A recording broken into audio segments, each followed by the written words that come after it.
Okay, my name is Diane Kanealii, and I represent Kailapa Community Association today. Kailapa Community Association is a Hawaiian home subdivision of 191 lots, set aside for the 50% Native Hawaiians. The current population of Kailapa is around 650 to 700 people who live here. We oppose the acceptance of the easement of resolution number 140-13. And this is because the Alaloa is an ancient historic trail that our ancestors once walked on and is protected for public access by King Kamehameha I, the law of the splintered paddle, as well as the Highway Acts of 1892. It is irrelevant to us, the wrongs that were done by the state and the county planning department when they traded this land. Those wrongs need to be corrected. The Alanoa needs to be restored. A heva upon heva does not make it pono. This area is historically used for subsistence fishing, noted in their own cultural impact assessment for the Kohala Kai project. And Papa Akau was interviewed at that time, and he strongly said traditional trail systems to be protected and kept open for pedestrian access. In this same document, it indicates that the public pedestrian easement has already been established that parallels the shoreline. Additionally, there is a Mauka Makai access from Okonipuli Highway along the northern boundary. The public access easement will be maintained as part of the proposed Kohala development to serve to mitigate any impacts related to the coastal access and use for shoreline fishing. So this is already in their impact assessment. Subsistence fishing is a way of life that is eroding away because much of the areas are blocked and making access difficult to the ocean. The Alaloa extends from Pololu to the Ka'u district. Developers continually destroy our history for the almighty dollar, creating barriers along the way. What is Hawaii without our history, our culture, and our way of life? What will be left for us to pass on to our children if the degradation of our sites are allowed by those who are placed in position to serve and protect our aina? No one from this development ever came to our community to talk to us, to let us know what they were doing prior to happening. The first I heard about it came in the newspaper, and that's what perked our ears and our eyes. We are the residents of the area.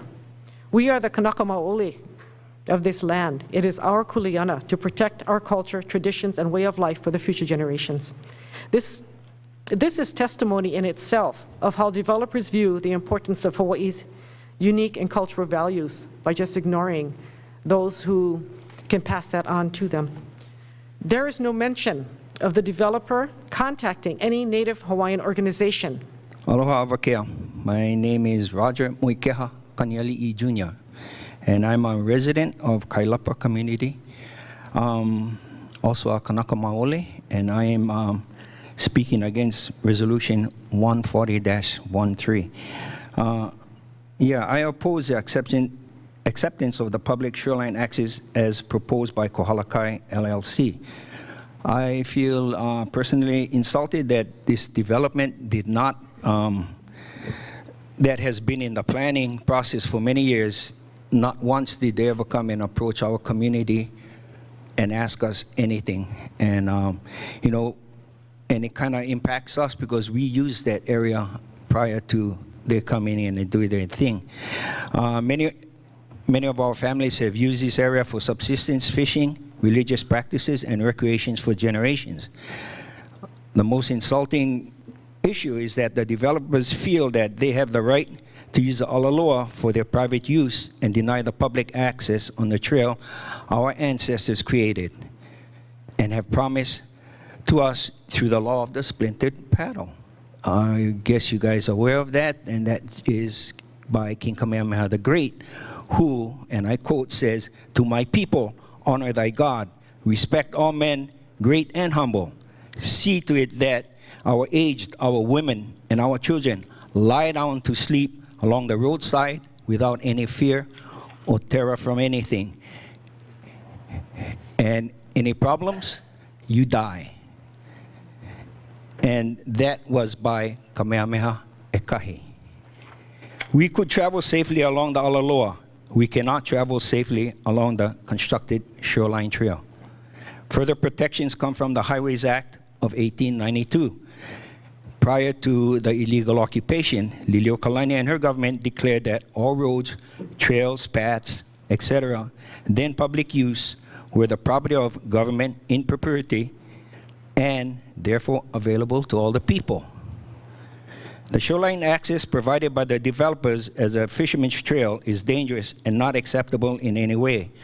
Our aina is under constant attack by developers that are here to make money regardless of the impact it has on our people and our culture.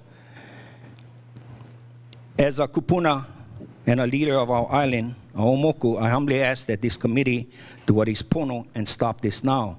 Do not let this happen here or on any new development along our shoreline.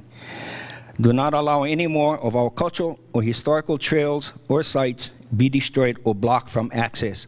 I, as a taxpayer, do not feel I should be paying for the maintenance and insurance of this unsafe alternate fisherman's trail. Thank you for your testimony. Thank Mahalo. you. Aloha. Okay. Aloha.